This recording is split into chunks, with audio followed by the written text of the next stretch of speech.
So, let's crack open that smart speaker on your counter, but what we're looking for isn't just circuits and wires. No, we're going to uncover a massive planetary system, a web of materials, labor, and power that stretches across the entire globe. You know the one I'm talking about, right? It all starts with this thing. A simple cylinder, just sitting there on a counter, silently waiting. It's designed to be, well, kind of boring. Impassive, smooth. It's made to just blend in, to disappear into the background of our lives. And then you get this little moment of what really feels like magic. Turn on the lights. A simple command, and boom, an instant response. It's so effortless, so quick, that we just don't even think about it. But what's really happening in that split second? Turns out, that simple little command, it kicks off this incredible chain reaction, a planetary system of extraction, human labor, and logistics. So that's what we're going to do. We're going to map out that whole system, layer by fascinating layer. Okay, so where do we start? Well, our journey doesn't begin in some shiny server farm or a coding lab. Nope, it begins deep, deep inside the Earth itself. And this gets to a really crucial point. AI isn't just some abstract code floating around in the cloud. It's a physical system. It is fundamentally built from non-renewable stuff that we have to pull out of the Earth's crust. Researcher Jussi Parikka put it really well. He said we should think of this tech not as an extension of us, but as a direct extension of the Earth.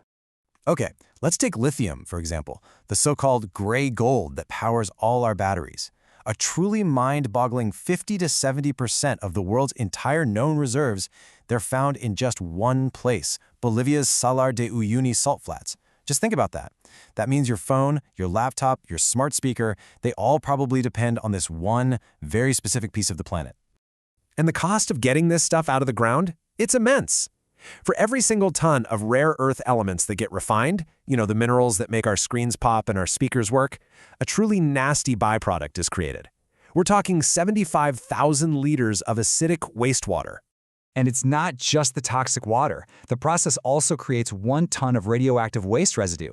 Let's be clear, this is not a clean digital process. It's a heavy, dirty one that leaves behind a long, hazardous afterlife. So from the mine, these raw materials get shipped thousands of kilometers. They're crisscrossing the entire globe in this vast network of container ships and cargo planes. And that's before they even get to a factory.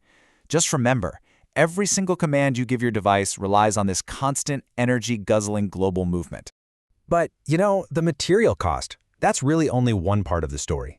Because all this planetary hardware, it isn't just put together by robots. It's powered by another engine, one that's often invisible. A massive global human workforce. So there's this really cool concept called the Mechanical Turk. It's named after this 18th century hoax, right? There was this chess-playing machine that was secretly operated by a human chess master hidden inside. Well, today, a lot of what we call AI relies on a very similar illusion. It's often not artificial intelligence, but human intelligence disguised by a tech interface. We're talking millions of workers labeling data, moderating content. They're the ones effectively powering the machine from behind the curtain. And the economic disparity inside this system, it's almost impossible to wrap your head around. I mean, at one end of the chain, you have a miner in the Democratic Republic of Congo who might earn just a single dollar for a full day of incredibly hazardous work digging for cobalt. And at the other end, all that value that's generated, it just accumulates into these mountains of wealth. So let's look at how that value actually gets distributed across the supply chain. You can see it starts at less than $100 a month for the incredibly dangerous work of mining, and then the pages scales dramatically as you move up through assembly, logistics, data science, and then finally, you get to the executive level. Okay, so if we combine the planetary materials and all this human labor, what do we get? We get a completely new and really powerful way of seeing AI, not as a cloud, but as rock. The argument here is pretty wild. It's that AI isn't really new at all. It's just the latest layer of rock being laid down on a formation that's been building for centuries. We're talking about a history of resource extraction, cheap labor, and logistical control that started long before the first computer was even a thought.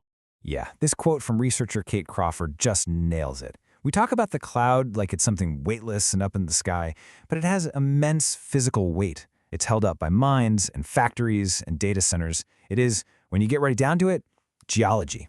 So Kate Crawford actually says we should see this whole system as an atlas in 3 different ways. First, a cartographic atlas. a map that shows us the flow of power, not just countries and oceans.